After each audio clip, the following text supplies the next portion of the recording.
Comme chaque été depuis 2006, des fouilles archéologiques sont conduites par l'ASEPAM à Sainte-Marie-aux-Mines en partenariat avec le CNRS et l'Université de Haute-Alsace. Sur les hauteurs, dans le secteur de l'Altenberg, ce sont une forge et un entrepôt à minerais du XVIe siècle qui font l'objet de recherches. Depuis 2018, on est sur la fouille d'une forge du XVIe siècle, cette fois-ci.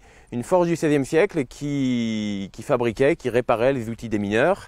Et on fouille depuis l'année dernière un entrepôt, un magasin à minerais, un bâtiment dans lequel les mineurs stockaient les minerais avant que ceux-ci descendent dans la vallée, au bocard ou à la fonderie. Les fouilles sont réalisées par une dizaine de personnes, dont des membres de l'ASEPAM et des étudiants en archéologie. Le travail ne se cantonne pas à la découverte de murs et d'objets. Les participants doivent impérativement enregistrer les caractéristiques du site. Il faut savoir que quand on fouille, on détruit.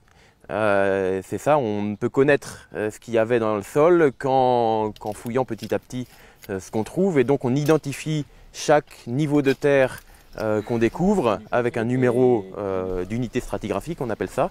Et puis tous les éléments mobiliers, les objets, les déchets qu'on va trouver dans cette couche stratigraphique vont être enregistrés sous le numéro de cette couche, etc. Et puis on fait des relevés en coupe, on fait des plans, on fait des photos, de la topographie avec un tachyomètre.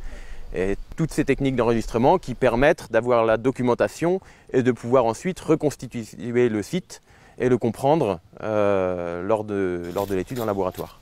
Un travail minutieux et méthodique qui va permettre de remonter encore plus loin dans le temps, lorsqu'en lieu et place de la forge se tenait une fonderie médiévale. Cette forge a été installée à l'emplacement d'une fonderie médiévale qu'on avait repérée dans une tranchée de sondage en 2012. Et cette fonderie des 11e, 12e siècles, malheureusement, semble avoir été complètement rasée lors de l'installation de la forge au XVIe siècle. Donc on va pouvoir étudier cette fonderie médiévale uniquement par les déchets de la fonderie qui sont restés en place dans la pente. Mais au niveau de l'infrastructure et des fours, malheureusement, il ne reste plus rien.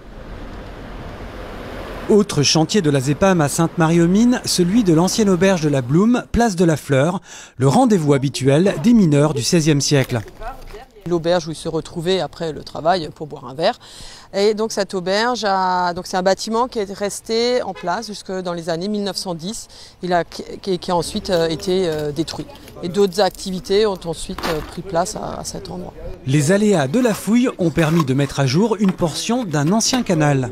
C'est un canal qui a alimenté différentes activités minières, donc la forge, un petit peu plus haut, et la machine d'exorde de la mine Saint-Barthélemy. Donc les deux bâtiments se trouvaient à proximité de l'un de l'autre, et un petit peu plus en aval, la laverie de minerais. Donc c'est trois éléments qui étaient alimentés par ce canal qui faisait environ 700 mètres. Et donc là, on a pu en fouiller 6 mètres cette année. Si ces chantiers de fouilles s'avèrent précieux en termes de découverte, le président de l'ASEPAM souligne que la première mission de l'association reste la mise en valeur du patrimoine minier au travers de son exposition permanente et de ses visites de mines. Oui, mais on avait ça